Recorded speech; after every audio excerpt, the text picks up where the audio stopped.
Amigas y amigos, les doy la bienvenida a esta nueva entrega de este espacio que queremos tanto en nuestra comunidad universitaria, denominado Un Café con el Rector.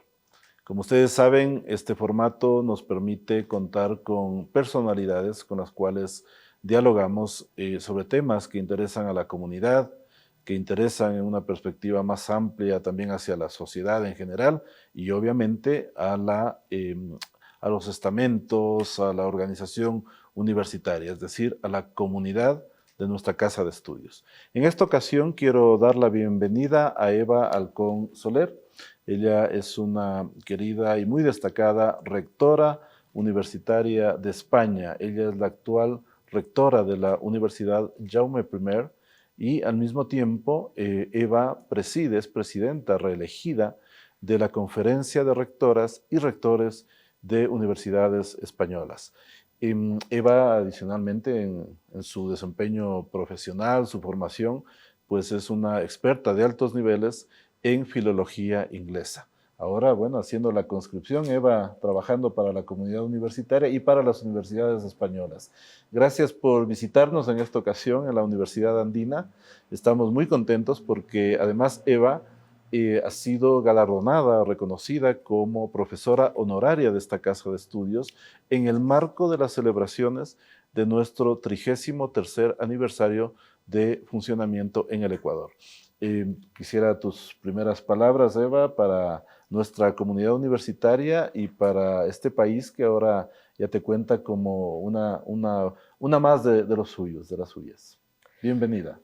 Pues muchísimas gracias. Es un placer estar aquí hoy para mantener esta conversación con el rector de la Andina, la Universidad Simón Bolívar, sede en Ecuador, y me siento muy honrada de haber recibido esa distinción que, como le decía al rector, no quiero que se quede únicamente en una distinción honoraria, sino que me gustaría formar parte de la comunidad de esta casa de estudios.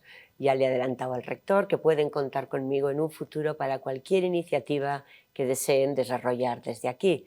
Y mis más sinceras felicitaciones por este aniversario en el que vamos a tener la ocasión hoy mismo también de participar. Para mí debe ser otro honor participar, acompañarles en esta celebración. En nuestra sesión solemne hoy. Y en la sesión solemne que vamos a tener hoy, ya vamos a hablar en plural, que vamos a tener hoy. Estoy gratamente sorprendida del trabajo que se realiza en esta casa de estudios, sus infraestructuras, su personal de plantilla, sus proyectos que llevan a cabo, proyectos docentes, proyectos de investigación, de transferencia del conocimiento, y por lo tanto vaya por delante mi más sincera enhorabuena por el trabajo que se ha realizado a lo largo de estos años. Ayer tuve ocasión de trasladarlo a la comunidad universitaria en el discurso de agradecimiento por el nombramiento que he recibido, y hoy me gustaría reiterar esa satisfacción y esas felicitaciones hacia el trabajo bien hecho.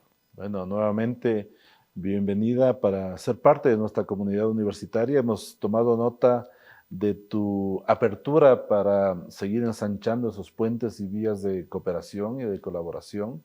Eres de nuestra comunidad, así que enhorabuena por ello. Quiero en este espacio, bueno, no dejemos que se enfríe el café, primero Sí, invitarte a tomar un poquito nuestro café. Muchas gracias por el café, muchísimas gracias. Y seguidamente tocar algunos puntos que me parece a mí son de primordial atención en los tiempos que corren, tanto en Europa, acá en la región andina, bueno, y creo que en el resto del mundo, y que atañen principalmente a la universidad como institución de la sociedad, una institución que tiene que responder en muchos sentidos ante la sociedad, que está ahora ante retos que son a lo mejor nuevos, muy importantes. Así que vamos a elegir unos pocos puntos para conversar sobre ello. Empiezo con algo que te atañe más personalmente. ¿Cómo ha sido el reto de ser la primera rectora mujer de la Universidad Jaume I en España? ¿Qué encontraste? Bien, ¿Cómo evalúas el camino recorrido? yo tengo que empezar dando las gracias a mi comunidad universitaria. Tuve un apoyo mayoritario de la comunidad universitaria en la primera elección y en la segunda elección, con lo cual me siento muy contenta de representar a esa comunidad universitaria que ha confiado en mi gestión, en mi liderazgo, así que vaya por delante ese agradecimiento.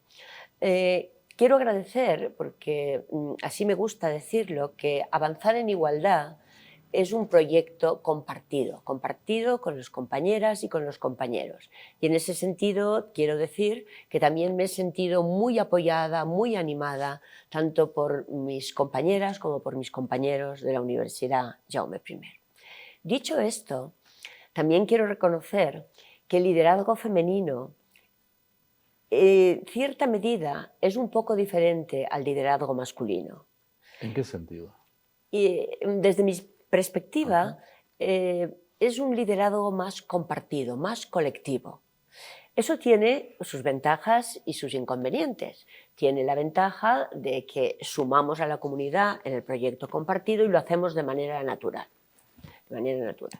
Tiene la desventaja que ese proyecto compartido hace que muchas veces ese liderazgo femenino no se termine de visibilizar. Así, mientras anteriores equipos los logros eran del rector, aquí muchas veces los logros son del equipo de dirección. Que es cierto que son del equipo de dirección, porque lo hacemos de manera compartida. Muy importante este punto, ¿eh? Lo hacemos de manera compartida, pero al mismo tiempo se visibiliza menos el papel de la rectora. Y eso es una constante que yo he ido observando año tras año. Que no implica, digamos, que se diluye la gestión necesariamente, sino que más bien se reconoce una especie de trabajo en equipo. Sí, se comparte, se comparte. Lo ves mejor. Yo creo que sí, a mí me gusta más trabajar en equipo, creo que es mejor para la institución, porque además todo el mundo tenemos fortalezas y debilidades, y compartir, ser conscientes de esas fortalezas y esas debilidades, pues hace que el trabajo en equipo pues sea más sólido, más sólido. ¿Y ha sido duro para ti, de alguna manera, ser la primera rectora mujer de la Jaume I? Para mí no ha sido... Bueno, ha sido duro como para todo rector o rectora, porque hay momentos difíciles y complicados. Por la naturaleza misma del naturaleza, cargo, las retos, decisiones que el rector tú sabes muy bien que hay que tomar, la soledad a veces que te quedas porque la decisión última es tuya y a veces son situaciones delicadas, entonces eso es duro. Pero yo tengo que decir que he vivido y estoy viviendo este periodo con gran satisfacción, con gran ilusión. Me anima ver que vamos avanzando en la dirección que nos propusimos con los objetivos en su día, con las diferentes candidaturas, las 2 candidaturas que presentamos, cómo los hemos ido plasmando en nuestros planes de acción de gobierno. Entonces, ver todos los cambios que se han producido en la universidad y que de alguna manera los hemos ido impulsando nosotros, para mí es una gran satisfacción. Supongo que para la comunidad universitaria de la universidad que diriges, esto generó también como mucha expectativa, porque obviamente yo creo que podrías encontrar también distancias entre los estilos de gestión de un rector hombre y una rectora mujer, ¿no? Sí, generó muchas expectativas, como bien dices, y eso para mí fue una gran responsabilidad, porque cuando hay unas grandes expectativas, una no quiere fallar, entonces quiere responder. Hicimos un gran esfuerzo personal también, ¿no? De estar cerca de toda la comunidad universitaria. Hay pequeños detalles, ¿no?, que cambiaron la gestión y es, por ejemplo, antes de cada consejo de gobierno mandamos un correo a toda la comunidad universitaria indicando los puntos que les pueden afectar a los diferentes colectivos y les llamamos a que contacten siempre que quieran mayor información, porque no todo el mundo o forma... si desean hacer llegar alguna opinión previa o algo así. Cuando nos hacen llegar opiniones, las incorporamos y si no se pueden incorporar, les mandamos la retroalimentación explicando por qué no se pueden incorporar. Eso es un trabajo adicional de cercanía. Mucho seguimiento y comunicación. Efectivamente. ¿No? Ahora, estos retos, esta dinámica, estas eventuales tensiones incluso con una primera rectora mujer en la Jaume I, plantea retos y ya nos cuentas cómo eso se va afrontando. Em, ¿Cómo es el clima de trabajo, diríamos, ya en el marco de la Conferencia de Rectoras y Rectores Universitarios de España?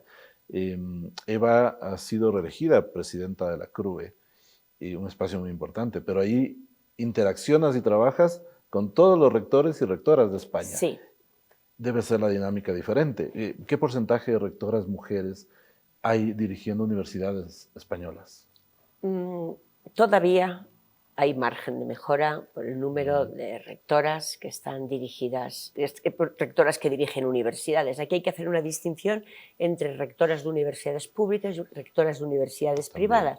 Las rectoras de las universidades públicas se presentan a una elección y tienen que ser elegidas por su comunidad universitaria. Y eso es importante señalarlo porque hay que dar el paso a presentarse a unas elecciones, y eso no siempre es fácil, especialmente cuando venimos de una tradición, de una mochila cultural que arrastramos, donde los espacios de liderazgo no son ocupados por mujeres, sino por hombres. Mientras que en el caso de las privadas hay más, pero en este caso las rectoras son designadas por un comité, no pasan ese proceso electoral. Por lo tanto, ahí siempre vamos oscilando porque como son elecciones, unas veces se ganan, otras veces se pierden, pero solemos estar alrededor de 8 universidades, 8 o 9 rectoras de las 50 universidades públicas.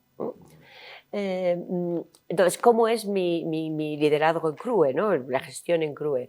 Bueno, aquí yo también he sido muy afortunada. Yo siempre tengo suerte con los equipos con los que trabajo. Tenemos una junta rectora que la modifiqué un poco porque la junta rectora era un comité ejecutivo únicamente de 4 o 5 personas, y a mi llegada a CRUE yo quise que se ampliara de manera que estuvieran presentes todos los presidentes de las comisiones sectoriales. ¿Por qué motivo? Pues para trabajar conjuntamente todos los temas, internacionalización, estudiantado, profesorado, que se fuera más inclusivo, efectivamente, y que pudiéramos trabajar conjuntamente. Son comisiones mixtas, supongo, sí. Rectores, rectoras, el rector tratando de cuidar también eso, ¿no? Sí, el rector o la rectora preside la comisión y la sectorial, y esa sectorial están todos los vicerrectores de las diferentes universidades españolas. Entonces, tener al rector de cada una de estas sectoriales me permitía a mí tener una visión holística de lo que pasa en el sistema universitario español, en la Junta Rectora. Ese fue un cambio que hicimos, este fue un cambio importante. Otro cambio importante es apostar por la internacionalización del sistema universitario.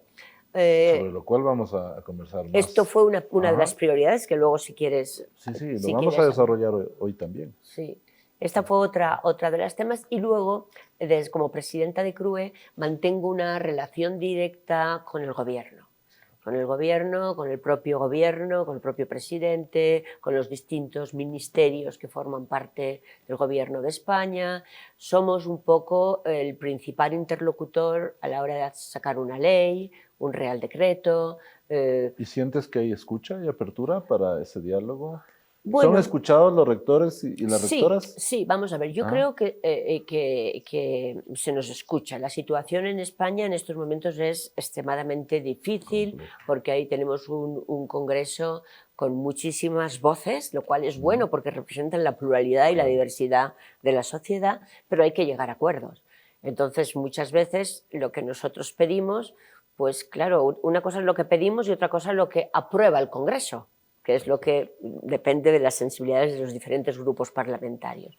Pero sí tenemos una interlocución fluida con el Gobierno de España, con nuestros ministerios, especialmente con el Ministerio de Ciencia y Universidades, que es con el que interaccionamos. Entonces hay cosas que hay que mejorarlas todavía, que estamos negociando, pero otras es un reto también permanente, ¿no? Pero sí, esto es un trabajo. trabajo. Y otra dinámica respecto al trabajo en la universidad. Sí, son dos trabajos diferentes, son dos trabajos completamente diferentes, ubicados geográficamente también de manera diferente. Uno es la Universidad Jaume I de Castellón, otro es el trabajo en Madrid, los desplazamientos y la representación, que es la tercera pata que tengo que asumir, representación dentro de mi provincia, la provincia de Castellón, y representación de las universidades en foros nacionales e internacionales. Qué interesante y qué importante reto para una mujer que va abriendo un camino muy interesante de labor académica en su propia universidad.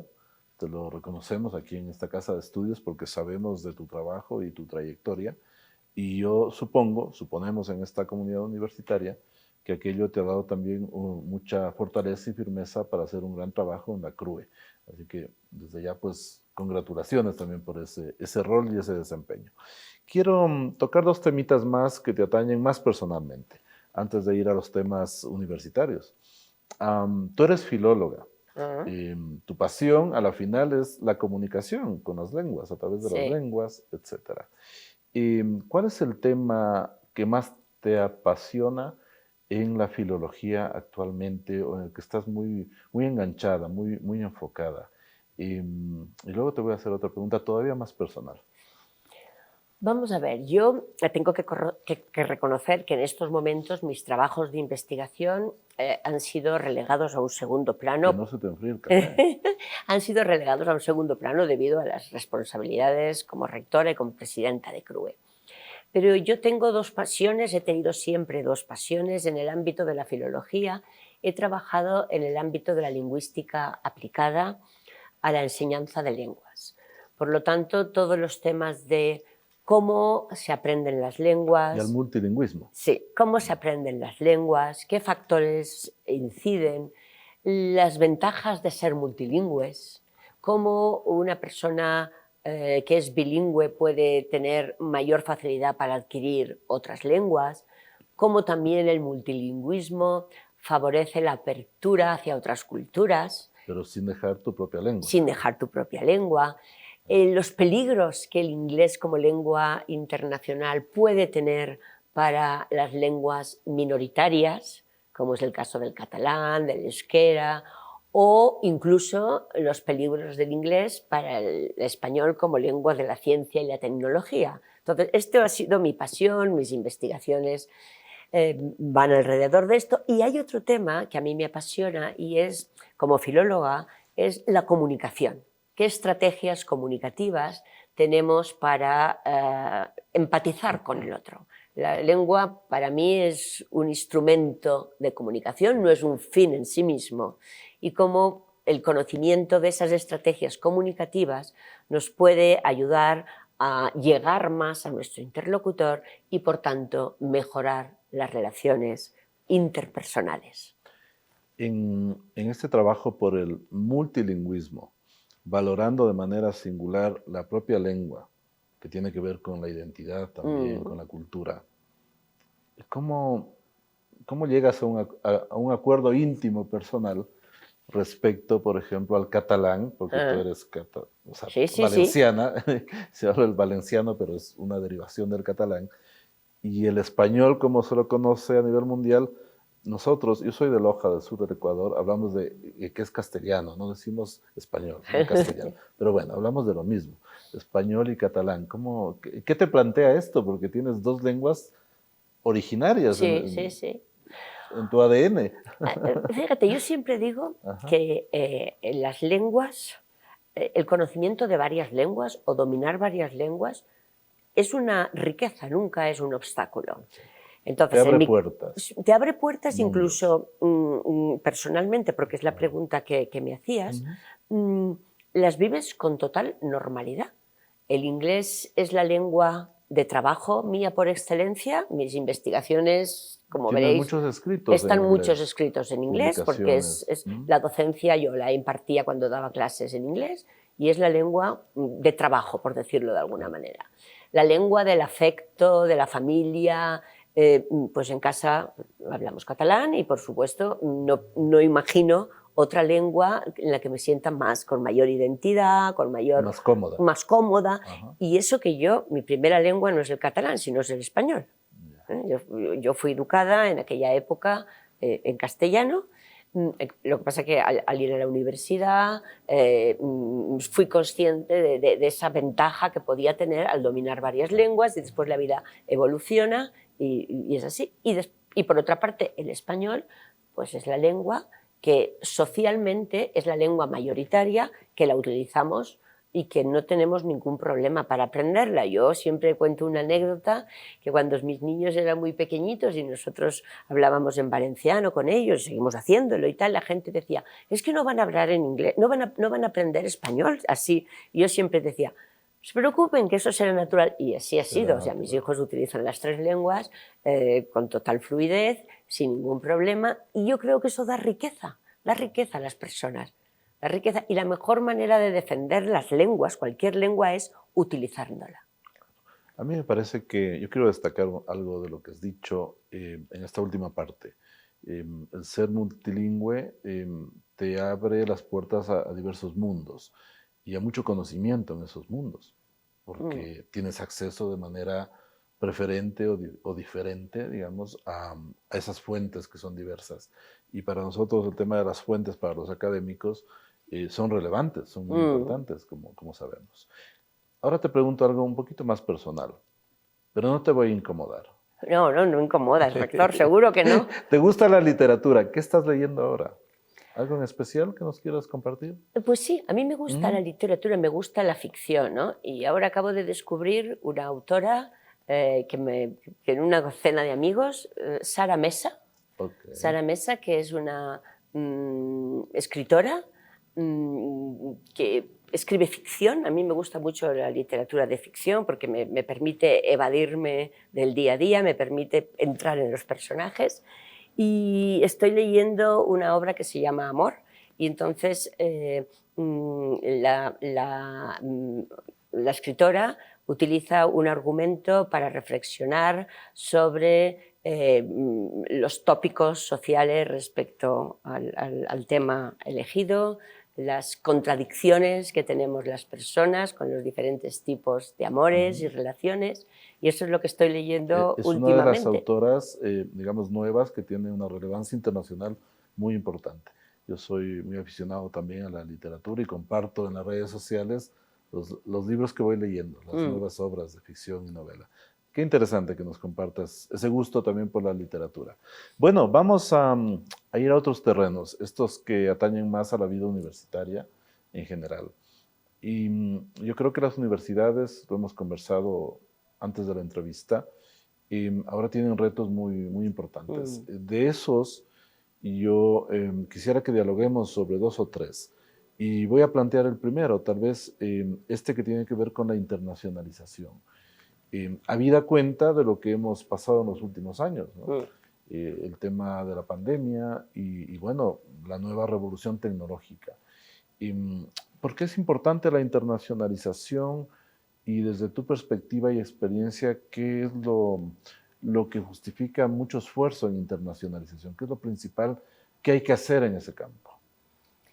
Vamos a ver, yo siempre me habréis oído decir que hay 2 cosas que definen la universidad. Una es la apuesta por la investigación. Una universidad que no hace investigación no es universidad. Y la segunda es la apuesta por la internacionalización. Las universidades miramos al mundo como una ventana abierta de oportunidades, y esa ventana abierta no puede tener únicamente una mirada local, tiene que ser una mirada internacional. Es otra de las características y además es obvio porque va unido a la parte de investigación. Hoy en día es muy difícil investigar un tema de manera individual, ni siquiera con tu grupo más cercano de investigación. Las redes sociales, las alianzas con otros grupos de investigación. Los repositorios. Los repositorios, la literatura a la que acudimos no es local, es global. Por lo tanto, con estas características, yo creo que la internacionalización tiene que ser una estrategia transversal que forme parte de la estrategia de la universidad. ¿Qué quiere decir con esto? Bueno, pues muchas veces se asocia internacionalización con movilidad. Y está muy bien la movilidad. Es una parte donde hemos ido avanzando, donde la experiencia de estudiar en otra universidad lejos de tus fronteras te enriquece como persona y te enriquece como académico, no hay ninguna duda de esto. Pero yo creo que ahora hay que ir un poco más allá y hay que internacionalizar también los planes de estudios.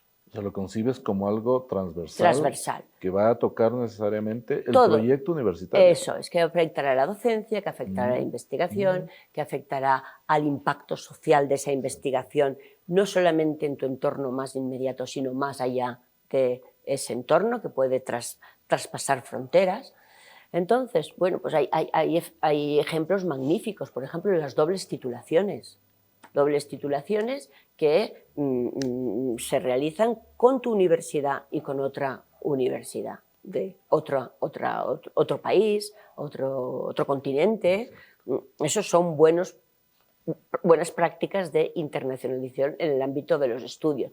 Si no podemos internacionalizar todo el grado, bueno, pues tenemos proyectos como los aprendizajes cooperativos, los COIL, que podemos una asignatura construirla entre dos profesores de diferentes universidades, haciendo que estudiantes de diferentes universidades participen y tomen esa asignatura. Y vamos al terreno de las redes también, que en ese ámbito de la internacionalización son vitales. Hombre, también. La digitalización. El intercambio. Sí, la digitalización, contar con herramientas informáticas potentes, contar con formación para docentes y discentes, porque la docencia online no simplemente es subir un material, plataforma y un material allí. No, sino que la metodología tiene que cambiar.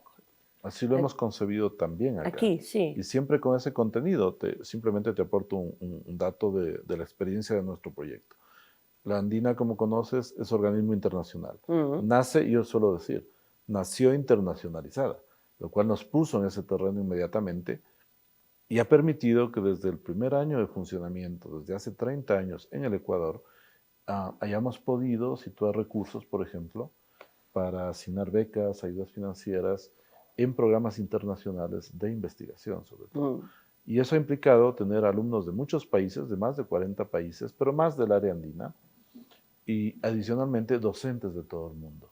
Y ahora más que nunca hay que contar con esto. Con un mundo globalizado no podemos quedarnos reflexionando solo sobre la realidad que nos circunda. Yo creo que estamos muy conectados. Sí, yo al principio les felicitaba por el trabajo realizado, y una de las cosas que más gratamente sorprendida he quedado es por esa apuesta por la internacionalización, cómo me he encontrado aquí diferentes profesores de diferentes universidades de todo el mundo, que además no es un caso aislado, sino que me han contado que vienen periódicamente a la universidad a compartir, son parte del proyecto, ¿no? Entonces es una universidad abierta al mundo, con un claustro de profesores que es internacional.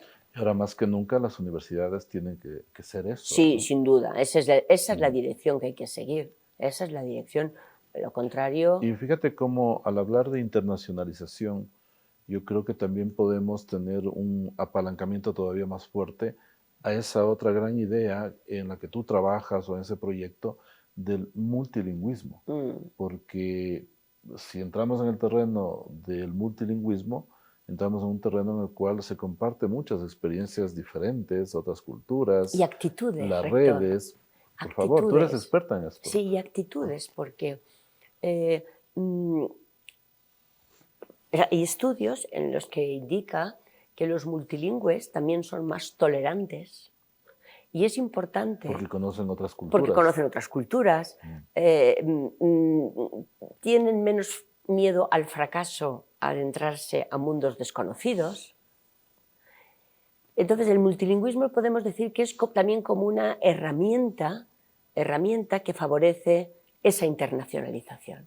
Serían como las dos caras de la misma moneda. Tienen que ir juntas. Sí, tienen que ir juntas. Entonces no te sientes tan amenazado, entiendes perfectamente que vayas a ir a otro país, a otra ciudad, que utilicen 2 o 3 lenguas y que tú únicamente tengas dominio de una de ellas.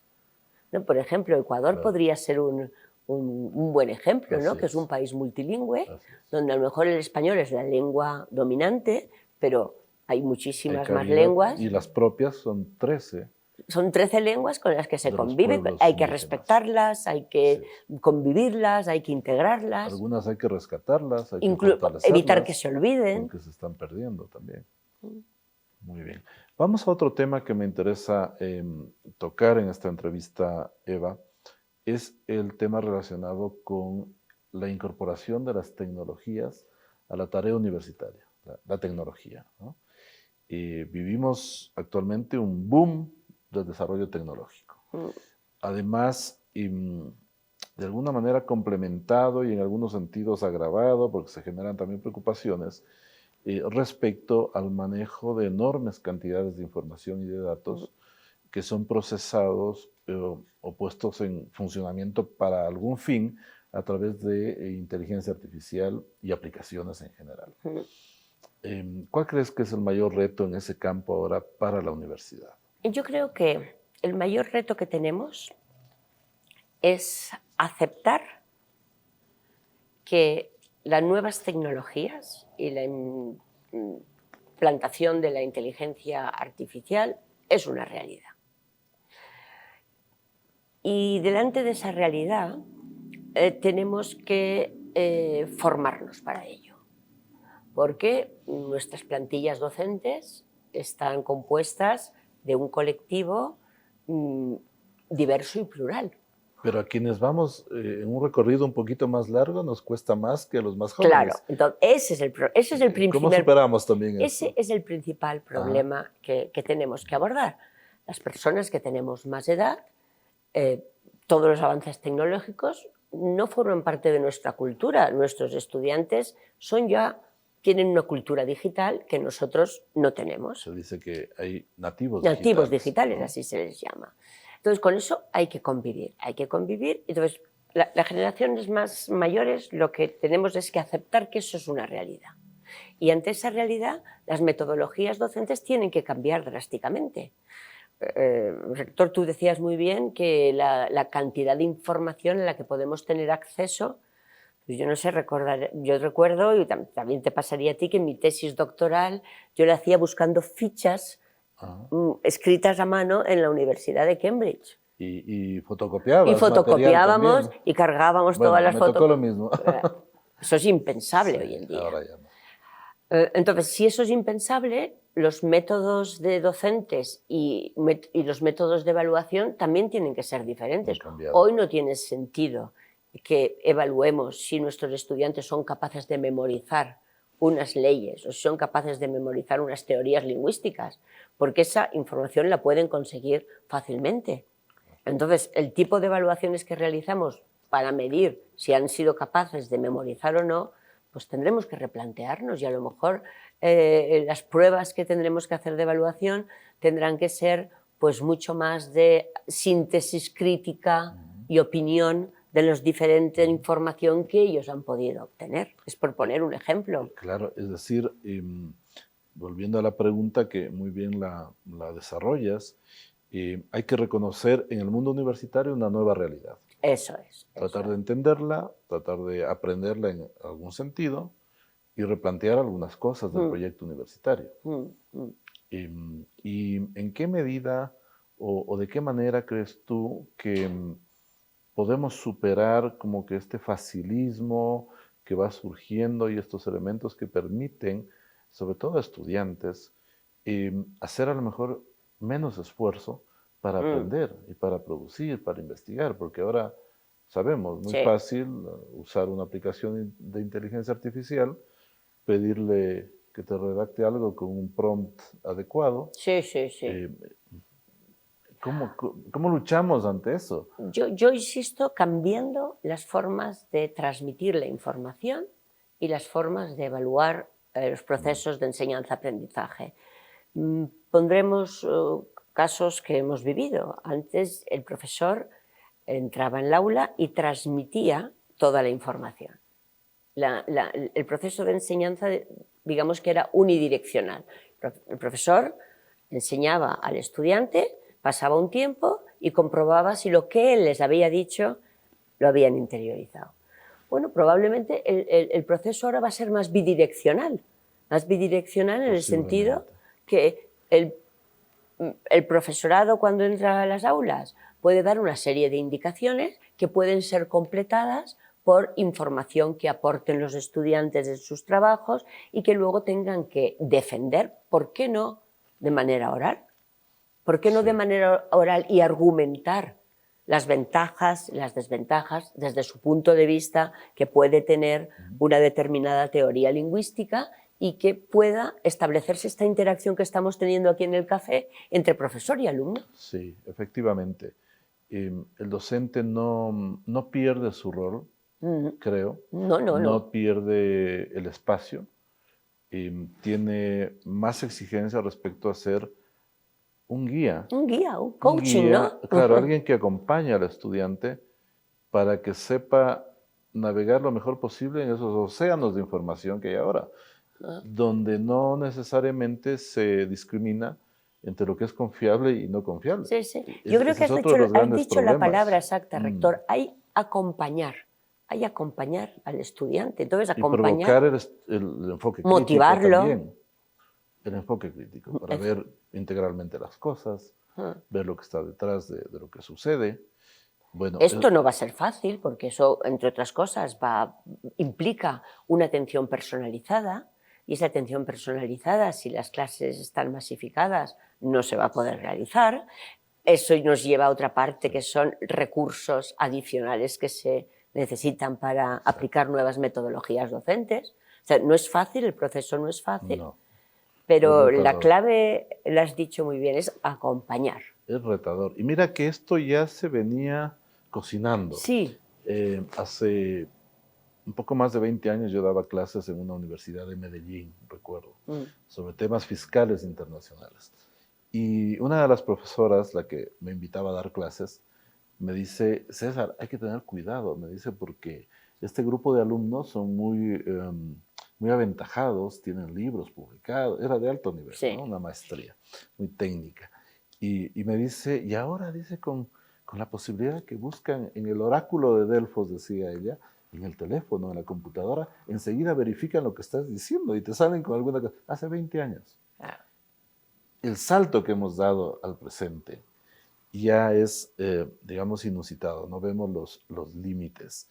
Y sí nos pone en una situación en la cual, creo yo, impulsados por las universidades, los docentes tenemos también que ir asumiendo ese reto. Pero fíjate, no solamente pasa en el mundo académico los docentes, pasa también en el mundo sanitario. Antes esperabas a ir al médico a que te diagnosticaran y te dijeran tratamiento. Hoy en día, en el momento que sabes que tienes, lo hemos hecho todos. Entras a internet para que ¿qué significa tener esto? Y tú tienes una información que probablemente, si no te acompaña el médico, puede ser errónea. Necesitas ese acompañamiento médico, pero la información previa ya la has buscado tú como paciente. Pues lo mismo pasa con nuestros estudiantes. Ellos ponen el ChatGPT y les hace un resumen magnífico, pero ese resumen magnífico, si no va acompañado después, puede ser erróneo. Así es.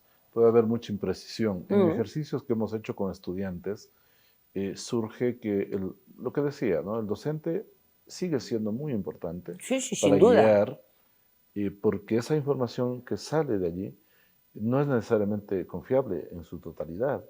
A veces es hasta políticamente correcta, decíamos en algún taller de trabajo. Vamos avanzando con 2 temas más. Bueno, hemos reconocido una nueva realidad mediada por las tecnologías y su desarrollo último, para sintetizarlo. Esto ha empujado mucho más a las universidades a pensar en ofertas académicas que no solamente son presenciales, sino también semipresenciales, como llamamos acá, o enteramente virtuales. En el proyecto de la Andina, incluso los cursos virtuales, 100% virtuales, incluso en esos exigimos 2 o 3 reuniones en el campus, una por trimestre al menos, donde se pueda compartir con la comunidad universitaria, para que se conozcan los estudiantes, dialoguen los profesores con estudiantes y también conozcan en dónde se están formando. ¿O es suficiente solo lo virtual? Mi opinión es que la Andina va por buen camino. Es decir, la presencialidad es fundamental en cualquier relación, en la relación docente-discente también. Nosotros podríamos estar manteniendo esta conversación en línea y no sería exactamente igual como es ahora. Entonces yo creo que el planteamiento que hacéis es el que yo comparto y también impulso en mi universidad. Es verdad que esa nueva realidad, una de las cosas que tiene esa nueva realidad es que la idea esta que entrábamos los jóvenes a la universidad, estábamos 4 o 5 años y no volvíamos a la universidad, ya no nos sirve, porque el proceso de transformación social es tan rápido que a lo largo de la vida tendremos que reciclarnos probablemente varias veces. Y es bueno que la gente vuelva a la universidad para adquirir nuevos conocimientos. Y va el concepto de universidad a lo largo de la vida. A lo largo de la vida. Ese es el futuro de la universidad. El futuro de la universidad ya no son únicamente los primeros años de estudios de los jóvenes, es ese aprendizaje a lo largo de la vida. Hay quienes dicen, perdóname, no hay que apostar por la gente que ya se formó, que ya trabajó, que se jubiló. Hay que apostar por los jóvenes. ¿Cómo te suena eso? Yo creo que es una combinación de ambas cosas. Obviamente los jóvenes, la experiencia de ser universitario es única y es irrepetible y tenemos que intentar que nadie quede excluido de esa universidad por cualquier tipo de razón económica, social, de raza, género. Tenemos que acoger a esa gente. Eso lo damos, como dicen en inglés, take for granted, ¿vale? Esto los tenemos ya. Pero aparte, hay que pensar que hay gente que puede necesitar reciclarse porque ha tenido que cambiar de trabajo y necesita nuevas habilidades. Actualizarse o aprender algo más. Aprender algo más. Puede haber gente que en determinado momento de su vida no pudo entrar a la universidad y ahora su situación ha cambiado y pueda acceder a la universidad y quiere acceder de una manera mucho más modular, que no sean año por año, que pueden hacerlo de una manera mucho más flexible o con conocimientos mucho más específicos que lo pueden encontrar en formación continuada o en las microcredenciales que en España están. Es un proyecto que ahora lo desarrollan ustedes. Bueno, microcredenciales es una apuesta del gobierno, es una apuesta de Europa, es una apuesta para el reciclaje profesional y además un reciclaje que no venga diseñado desde la universidad, sino que venga diseñado contando con las necesidades sociales que van surgiendo en los entornos. Claro, es un poco reservar un espacio de la universidad y su quehacer para que todos puedan aprovecharlo. Efectivamente. Y la universidad deberá responder teniendo en cuenta todo ese radar etario diferenciado, además atendiendo la dinámica social y los cambios que se van dando. Sí, efectivamente, esa es la clave, porque a mí me gusta decir que las universidades somos palanca de transformación social. Lo digo porque además me lo creo. Pero claro, lo hacemos a través de nuestras misiones, que no son otras más que la formación. Esa formación que llegue a toda la ciudadanía es el mayor impacto que podemos dar. Lo hacemos a través de cómo ese conocimiento que generamos no nos los quedamos en el campus o en la publicación, sino que lo difundimos, lo trasladamos a la sociedad para que tengan ese impacto. Entonces, yo creo que ahí tenemos que seguir, son los pilares de la universidad y esos pilares al mismo tiempo ir encajándolos, ¿no? Ir encajándolos hacia todos los cambios que muchas veces tambalean el sistema y dices, bueno, ¿y ahora? Ahora yo a veces he hablado con algunos profesores y dicen, pero es que ya no sé cómo evaluar al estudiante, porque es que copian, es que para esto, claro, es que habrá que pensar cómo podemos encajar la nueva realidad. Bajo el criterio básico, sustancial, en el sentido de que la universidad es dinámica por naturaleza y cambia todos los días, ¿no? Y precisamente esto me lleva a lo que vamos a tocar ya en la recta final del programa.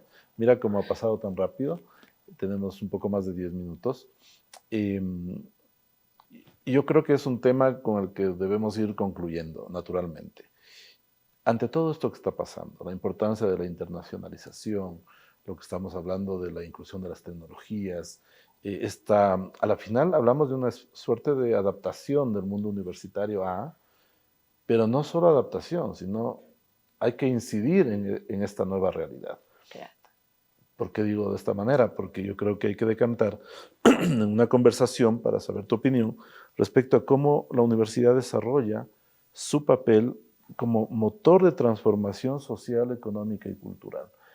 Creo que es el último punto que podríamos tocar. Con todo esto nos adaptamos, pero eso sería como muy cómodo.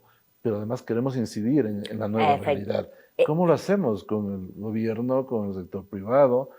Tú regentas una universidad pública, además. Ese es el gran reto. O sea, hasta ahora hemos dicho cómo nos vamos adaptando, cómo vamos encajando, pero el papel de las universidades no tiene que ser reactivo, sino tiene que ser más bien proactivo. Tendremos que ser capaces de avanzarnos a los retos que tenemos, ¿no? Y, y aquí, pues bueno, yo creo que el papel nuestro es fundamental. Voy a poner un ejemplo que no hemos tratado anteriormente. Las universidades también somos motores de cultura. Ciertamente. Somos motores de promoción de la cultura, de promoción del pensamiento crítico, de una ciudadanía comprometida.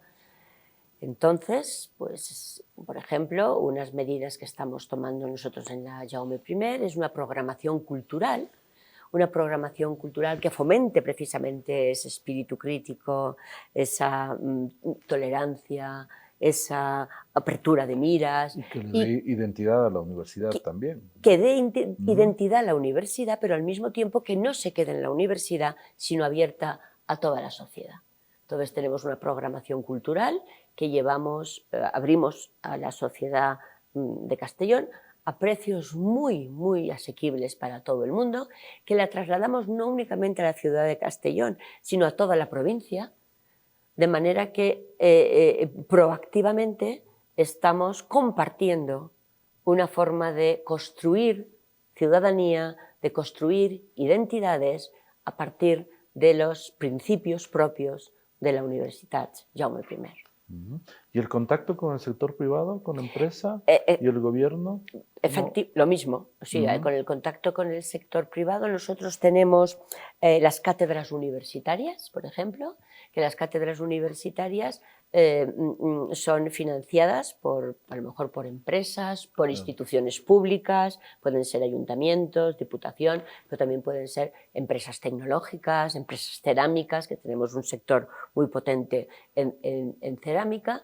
Y aquí, de nuevo, a través de nuestras misiones, ofrecemos formación en los ámbitos de estas empresas, ofrecemos la posibilidad de premios a los estudiantes por trabajo en el final de grado, ponemos en contacto a nuestros grupos de investigación con esas empresas para que desarrollen proyectos de investigación. Y con organizaciones de la sociedad civil también. Sí, también con el tercer sector. Con la sociedad, ¿no? Sí, con el sector tercer. Tenemos unos programas de voluntariado muy potentes que trabajamos con todas las entidades, con el sector civil, y eso es ahí donde tenemos más margen de ser proactivos. También con los gobiernos. Los gobiernos les trasladamos siempre la opinión de la universidad. Hay una iniciativa del Gobierno de España que yo creo que sí se consolida y se hace bien, puede ser importante, y es que se ha creado una oficina de asesoramiento científico dependiente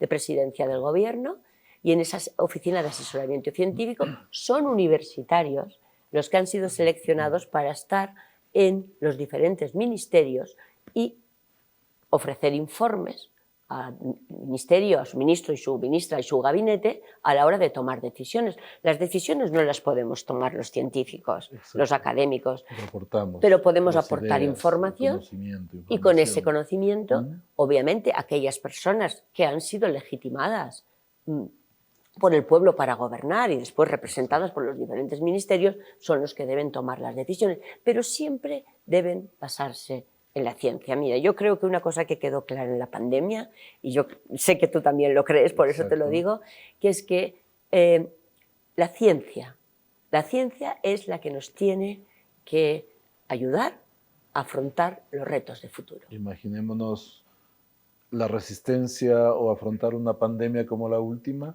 sin las investigaciones que dieron lugar a las vacunas y demás. Hubiera sido impensable. O esa industria que tiene detrás un conocimiento, lo que le permitió algo tan básico como fabricar respiradores. Sí. Ahí nos dimos Y en cuenta tiempo cómo dependíamos récord. de respiradores que se hacen en la China. Europa Sí, también sí, sí, dependió sí, de sí, eso. también Y ha para habido. nosotros lo propio pasó, Mm. ciertamente.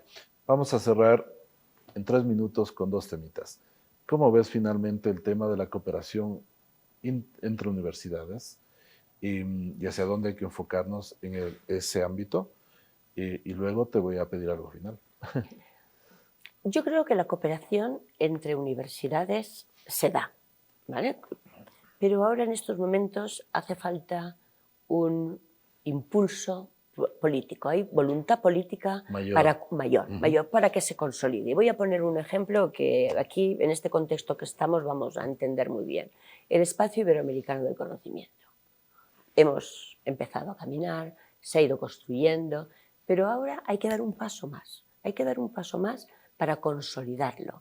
Y eso implica una voluntad de los gobiernos, como ocurrió cuando se hizo el Espacio Europeo de Educación Superior. El Espacio Europeo de Educación fue una voluntad política de consolidarlo, de crear el programa Erasmus, de dotarlo económicamente. Entonces, Resultados muy y con importantes. resultados muy buenos. Claro. Entonces, esto es lo que tenemos que solicitar a ambos gobiernos, a ambos lados del Atlántico. Apuntalar aquello y no retroceder. Eso es. No perder lo que ya se ha avanzado claro, también. Es invertir porque si no hay inversión no se puede hacer, y después, por otra parte, fortalecer aquellos sistemas que tenemos por el sistema de garantía de calidad, firmar acuerdos como ya se han hecho con otros países, y aquí en Ecuador todavía no se ha hecho, para convalidación de títulos. Son los pasos que debemos ir dando con voluntad política, firmeza y sin encantarnos mucho. Y en el caso de las universidades públicas, exigiendo recursos, porque es parte del deber del Estado, la educación pública sobre todo. Ese es el gran reto. Ese es el gran reto. Si no tenemos una financiación adecuada, las universidades no vamos a poder responder a los retos que tenemos a través de nuestras misiones. Además, yo estoy convencida que con lo que tenemos damos cuenta a la sociedad y rendimos cuenta más que suficiente. Solamente hace falta ver la productividad científica de nuestras universidades. Efectivamente. Ha sido un diálogo hermoso, muy productivo, muy positivo, con Eva Halcón Soler. Ella es rectora de la Universidad Jaume I de Castellón, en España, y además es la presidenta reelegida en la Conferencia de Rectoras y Rectores de Universidades Españolas.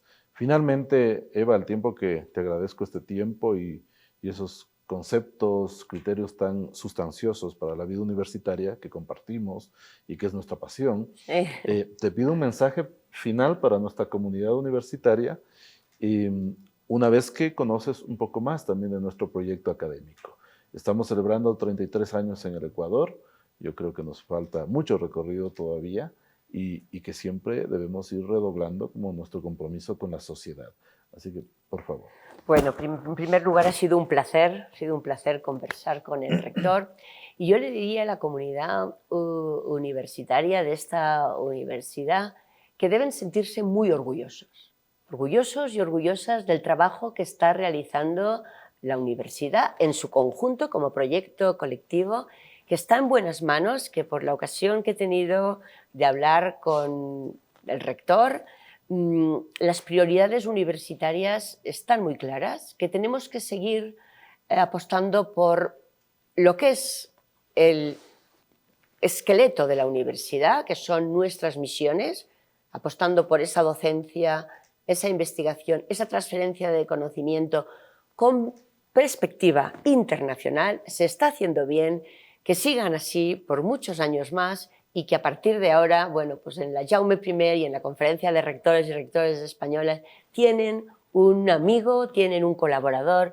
y que no tengo ninguna duda que seguiremos trabajando juntos. Felicidades, rector, por estos 33 años y por muchos años más. Gracias.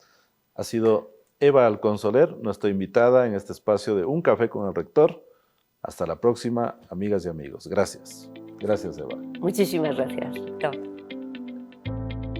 Para nosotros es muy especial tenerte en nuestra casa de estudios. Siempre a los invitados e invitadas en este espacio de Un Café con el Rector, les obsequiamos esta imagen que ya es icónica en nuestro país y en Quito particularmente, es la Virgen de Quito, una virgen que engalana el panecillo hacia el centro-sur de la capital y que siempre impresiona mucho pues, a los visitantes, a los amigos de nuestro país. Así que llévate este recuerdo en nombre de nuestra universidad, por favor. Muchísimas gracias, rector. Para que lo tengas en tu casa o tu